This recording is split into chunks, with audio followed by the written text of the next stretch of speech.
பிரியமானவர்களே, கர்த்தராகிய இயேசுவின் நாமத்தினால் உங்களை வாழ்த்துகிறேன். இயேசுவின் பாதத்தில் வந்திருக்கிற நம்மை தேவன் தம்முடைய வசனத்தை அனுப்பி நம்முடைய ஆத்துமாவை அவர் பாதுகாக்கிறார். இன்றைக்கு உங்களுடைய சந்தோஷம் பாதிக்கப்பட்டிருக்கிறது. உங்களுக்கு விரோதமாக பொய்யாக குற்றம் சாட்டுகிறாங்க. நீங்கள் செய்யாததை செய்தீங்க அப்படின்னு சொல்லிட்டு சொல்லிவிட்டபடினால இறுதியும் நீங்கள் பாதிக்கப்பட்டு சந்தோஷம் பாதிக்கப்பட்டு இருக்கிறது. நீங்கள் நேசித்தவங்க, நீங்கள் அன்பு செய்தவங்க உங்களுடைய அன்பை புரிந்து கொள்ளாமல் தூஷித்து பேசுகிறாங்க, நிந்தித்து பேசுகிறாங்க. உங்களுடைய அருமையை புரியாமல் உங்களை ஏளனமாக அவர்கள் சொல்லுகிறார்கள். ஆகியனால இருதயத்தில் நீங்கள் குத்துண்டவர்களாக இருக்கிறீங்க. இந்த நேரத்தில் தான் நம்ம கவனமாக இருக்கும்படிக்காக தேவன் நம்மோடு கூட பேசி கொண்டிருக்கிறார். 109வது சங்கீதம் 31வது வசனத்தை பாருங்கள். ஆக்கினைக்குள்ளாக தீர்க்கிறவர்கள் நின்று எளியவனுடைய ஆத்துமாவை ரட்சிக்கும்படி அவர் அவன் வலது பாரிசத்திலே நிற்பார். அங்கே சொல்லப்பட்டிருக்கிற எளியவன் நீங்கள் தான். நீங்கள் தேவனை தேடுகிறீங்க, தேவனை சார்ந்து கொண்டு இருக்கிறீங்க, அநியாயமாக குற்றம் சாட்டப்பட்டிருக்கிறீங்க. இப்போ தேவன் அந்த ஆக்கினைக்குள்ளாக தீர்க்கிறவர்கள் நின்று உங்களுடைய ஆத்துமாவை ரட்சிக்கும்படிக்காகத்தான் உங்களுடைய வலது பாரிசத்தில் நிற்கிறாராம். ஏன்னு சொன்னாக்கா, அவங்க சொல்லுகிறபடி ஒருவேளை அந்த தவறுகள் குற்றங்கள் செய்யாதவர்களாக இருக்கலாம், அல்லது உங்களுடைய அன்பை புரிந்து கொள்ளாமல் காரணமில்லாமல் பகைக்கிறவர்களாக இருக்கலாம். ஆனால் அதனால் உங்களுடைய இருதயம் குத்தப்பட நீங்கள் விட்டுவிடும் பொழுது அதில் ஒரு பழி வாங்குகிற ஒரு எண்ணம், மன்னிக்காத ஒரு குணம், அல்லது அவங்க அப்படி சொல்லியிருக்கிறாங்க, நானும் அவங்கள பற்றி தப்பாக சொல்ல போகிறேன், என்னை பற்றி இப்படிலாம் குறைவாக சொல்லியிருக்கிறாங்க, அவங்கக்கிட்ட இருக்கிற குறைவுகளையும் நாங்கள் எல்லாருக்கிட்டையும் நான் போய் சொல்ல போகிறேன் அப்படின்னு சொல்லிட்டு நீங்கள் முற்படுவீங்கன்னு சொன்னாக்கா உங்களுடைய ஆத்துமா பாதிக்கப்பட்டுவிடும், உங்களுடைய ஆத்துமா கரைபட்டு போய்விடும். அதனால தான் இந்த ஆத்துமாவை காப்பாற்றும்படிக்காகத்தான் தேவன் உங்கள் வலது பாரிசத்தில் நிற்கிறார். 16வது சங்கீதத்தில் தாவீது சொல்கிறார், கர்த்தரை எப்பொழுதும் என் கண்களுக்கு முன்பாக நான் வைத்திருக்கிறேன், அவரின் வலது பாரிசத்தில் இருக்கிறபடினால் நான் அசைக்கப்படுவது இல்லை என்பதாக.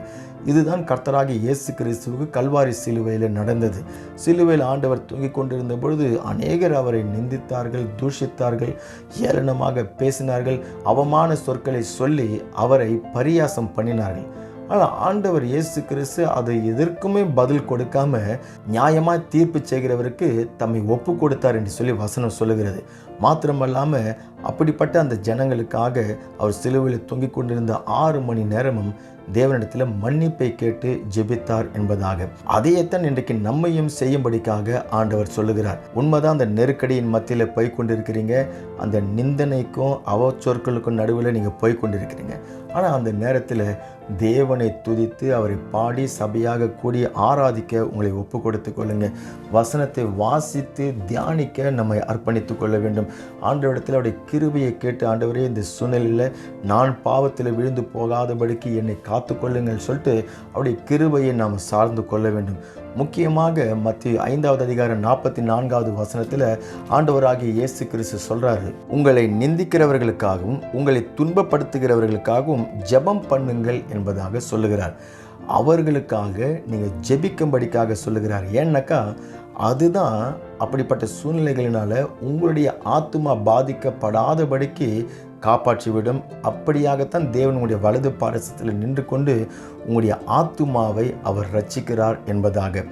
அப்போ கல்வாரி சிலுவையில் ஆண்டவராக இயேசு கிறிஸ்து ஜெபித்தது போல், ஆண்டவரே இவங்க அறியாமல் செய்கிறாங்க, இவர்களுடைய பாவங்களை மன்னியுங்க அப்படின்னு சொல்லிட்டு நம்ம ஜெபிக்கும் பொழுது தேவன் உங்களுடைய ஆத்துமாவை பாதுகாத்து கொள்கிறார். மாத்திரமல்லாமல் உங்கள் சார்பில் அவர் வழக்காடுகிற தேவனாக இருப்பார். உங்களுடைய நியாயத்தை அவர்களுக்கு அவர் வெளிப்படுத்துவார். உங்களுக்கு விரோதமாக உங்களை பகைத்து சத்துருக்களாக செயல்படுகிறவர்களையும் உங்கள் சார்பில் வந்து விடும்படிக்காக தேவன் செய்து விடுவார். அர்ப்பணித்து கொண்டு ஜெபிக்கலாமா?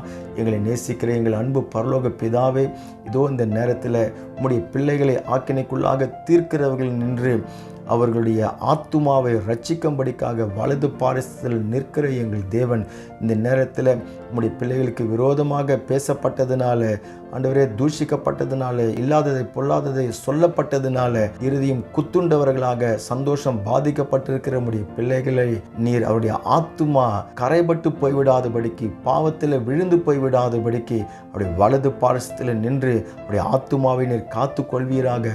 இந்த நேரத்தில் உம்முடைய கிருபையை நீர் பாராட்டி உம்மை தேட, உம்முடைய வசனத்தை வாசிக்க, ஜெபிக்க, அப்படிப்பட்டவர்களுக்காக மன்னிப்பை கேட்டு ஜெபிக்க எங்களை நாங்கள் அர்ப்பணித்துக் கொள்கிறோம். இயேசுவின் நாமத்தினால நாங்கள் ஜெபிக்கிறோம் நல்ல பரலோக பிதாவே, ஆமென்.